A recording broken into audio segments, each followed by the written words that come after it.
नमस्कार, स्वागत है आप सभी का। मैं हूं राहुल सिंह शेखावत और आज चर्चा एनसीपी यानी राष्ट्रवादी कांग्रेस पार्टी के सुप्रीमो शरद पवार के अपने पद से चौंकाने वाले इस्तीफे की। सवाल यह उठता है कि क्या वास्तव में जो उम्र का उन्होंने हवाला दिया है वजह यही है या फिर मामला कुछ और है। कहीं ऐसा तो नहीं जो भतीजे अजीत पवार के बीजेपी में जाने की अटकलें लग रही थी उनको रोकने के लिए या उनको सेफ एग्जिट देने के लिए उन्होंने ये फैसला किया है, या एक संभावना यह भी है कि जो उनकी बेटी सांसद सुप्रिया सुले हैं उनके लिए भावनात्मक जमीन बनाने का उन्होंने फैसला किया है। इन सबके इतर कहीं ऐसा तो नहीं है कि शरद पवार ने, अगर उनके भतीजे अजीत पवार बीजेपी में जाते हैं तो उसके जो दाग उन पर लगते या कहा जाता कि ये उन्हीं के दिमाग की कुरपत है, तो उससे बचने के लिए उन्होंने पहले ही इस्तीफा दे दिया है। राजनीति है, आप जानते हैं, संभावना को खेल है।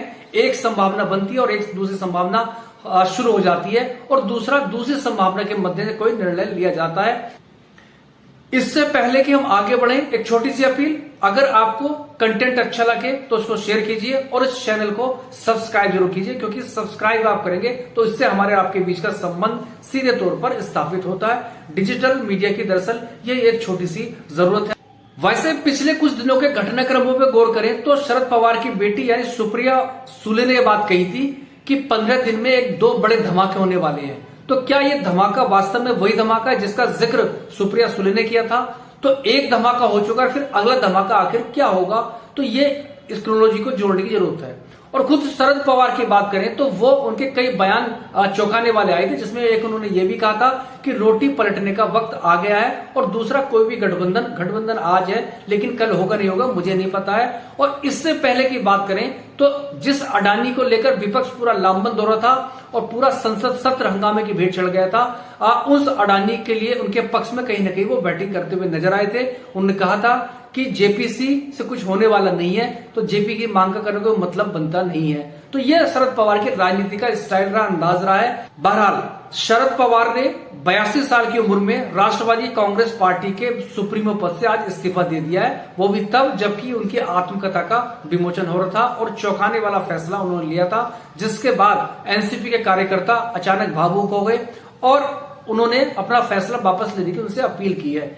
इसमें कोई शक नहीं है कि शरद पवार 82 साल के हो चुके हैं, उम्र की उनकी है, स्वास्थ्य की अपनी समस्याएं हैं। तो जाहिर सी बात है कि कहीं ना कहीं पारी का आदमी को अंत करना होता है या पारी समाप्ति की घोषणा करनी पड़ती है। तो जाहिर सी बात है उनका इस्तीफा देना कोई बहुत बड़ी बात नहीं है। लेकिन शरद पवार की पार्टी, जो कि आप जानते हैं कोई भी क्षेत्रीय पार्टियां हैं वो व्यक्ति या परिवार केंद्रित रही है, तो एनसीपी का भी कमोबेश यही स्थिति रही है। अब शरद पवार के बाद आखिर कौन उनका उत्तराधिकारी होगा?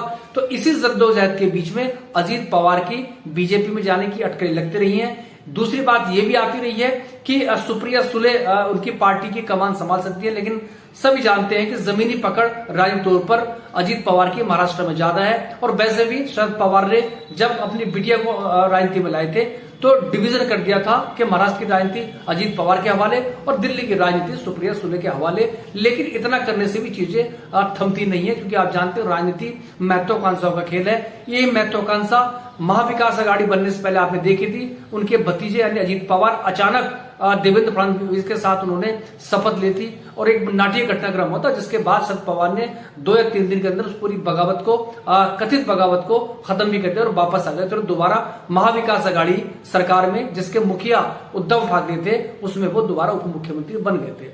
और अब आप जानते हैं कि शिवसेना में बगावत हुई तो उसके बाद सरकार गिर गई थी, बीजेपी की सरकार है और उनके जाने की अटकलें लगातार लगती रही है।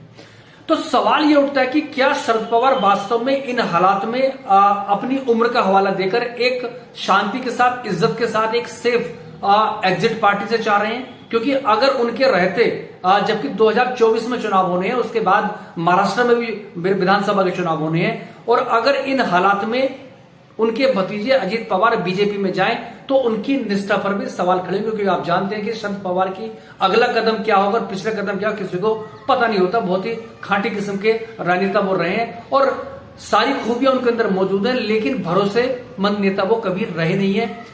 बीजेपी के साथ बीजेपी को भी सहारा दिया, कांग्रेस को भी सहारा दिया, शिवसेना को भी सहारा दिया, और ये सबको जानते हैं। और उनकी जो राजनीति में जब पहली बार मुख्यमंत्री बने थे तो कहते हैं कि अपने गुरु को जो है चकमा देकर ही वो मुख्यमंत्री बने थे। और चूंकि कांग्रेसी थे और कांग्रेस 2 बार छोड़ चुके हैं और उसके बाद कांग्रेस में उनका टाई अप भी रहा है। शरद पवार के राजनीतिक जीवन का सबसे बड़ा फैसला 1999 में था, जब उन्होंने कांग्रेस में सोनिया गांधी के विदेशी मूल का मुद्दा उठाकर पार्टी छोड़ दी थी। लेकिन उसके बमुश्किल 4-5 साल बाद महाराष्ट्र में कांग्रेस के साथ गठबंधन सरकार बना ली थी और बाद में खुद 2004 में जब यूपीए बना, यूपीए की सरकार मनमोहन सिंह के नेतृत्व में हुई थी, तो वो खुद उसमें कृषि मंत्री रहे थे और 10 साल तक मंत्री रहे थे। तो ये शरद पवार का एक छोटा सा बायोडाटा है। और यह भी कहा जाता है कि राजनीति में शरद पवार ऐसा कोई सगा नहीं जिसको शरद पवार ने दगा नहीं। तो क्या शरद पवार संभावित टूट से बचने के लिए पहले ही मैदान से हट रहे हैं ताकि उनके ऊपर क्वेश्चन न उठे, या फिर ऐसा तो नहीं है कि बेटी सुप्रिया सुले को विरासत सौंपने के लिए उन्होंने एक जमीन भावनात्मक तैयार कर दी है? क्योंकि जैसे ही इस्तीफा उन्होंने दिया उसके बाद जो पार्टी के कार्यकर्ता हैं उन्होंने हंगामा किया और उन्होंने मांग की है, भावुक तमाम पार्टी के जो उनके कार्यकर्ता हैं वो रोए भी हैं। उन्होंने कहा कि अपना फैसला वापस लीजिए। लेकिन दिलचस्प बात यह है कि खुद अजीत पवार ने कहा कि साहब अपना फैसला नहीं बदलेंगे और उनको फैसला लेने दीजिए। और उन्होंने यह भी कहा है कि नया नेतृत्व आना चाहिए, जो भी नेतृत्व होगा वो उन्हीं के हिसाब से, उन्हीं की विचारधारा के हिसाब से आगे बढ़ेगा। तो ये सारे जो घटनाक्रम हुए एक नाटकीय तौर पर या अचानक चौंकाने वाले तौर पर इसको हम कह सकते हैं। सवाल यह उठता है कि शरद पवार के इस्तीफे के बाद एनसीपी की कमान कौन संभालेगा? 2 ही नाम है, सुप्रिया सुले और दूसरे अजीत पवार। अजीत पवार का प्रदेश में पूरी पकड़ है, राजनीति पूरी पकड़ है। सुप्रिया सुले चूंकि सोवर हैं और वो दिल्ली की राजनीति करती रही है, तो उम्मीद यही लग रही है, ज्यादा संभावना इस बात की है कि अजीत पवार पार्टी की कमान संभाले। और अगर वो पार्टी की कमान संभालते हैं तो कल पार्टी के निर्णय जाहिर सी बात है अजीत पवार ही लेंगे। अगर सुप्रीम कोर्ट का फैसला शिवसेना के विधायकों वाला मामला जो चल रहा है वो एडवर्स आता है तो जाहिर सी बात है शिंदे सरकार है उसके भविष्य पर भी असर पड़ेगा। तो उन हालात में अजीत पवार पर सबकी नजरें लगी होंगी। तो क्या अगर कमान अजीत पवार संभाल लेते हैं तो उनके लिए बीजेपी जाने का रास्ता या निर्णय लेना आसान होगा? तो क्या इसी भविष्य के पैंतरे के तौर पर शरद पवार ने यह निर्णय अचानक लिया है या फिर मामला कुछ और है? एक संभावना यह भी बनती है कि जिस तरह से अजीत पवार लगातार बीजेपी के कथित तौर पर संपर्क में हैं, उनको सीट पर लाने के लिए शरद पवार ने यह अचानक निर्णय लिया है, क्योंकि जानते हैं कि अपीलिंग जो फेस है वो आज भी शरद पवार हैं। हालांकि इस्तीफे के बाद एक कमेटी बनाई गई है जो नए नेतृत्व का यानी नए नेता का चुनाव करेगी कि आखिर कौन एनसीपी की कमान भविष्य में संभालेगा। तो कुल मिलाकर शरद पवार का जो इस्तीफा है वो बड़ा दिलचस्प है, नाटकीय भी है। आगे क्या होगा अभी नहीं कहा जा सकता है, वक्त का और घटनाक्रमों का इंतजार करना पड़ेगा। ठीक वैसे ही जैसे शरद पवार की राजनीति का किसी को पता नहीं होता है कि आखिर उनके एक निर्णय के मायने क्या है और उनका अगला कदम क्या होगा।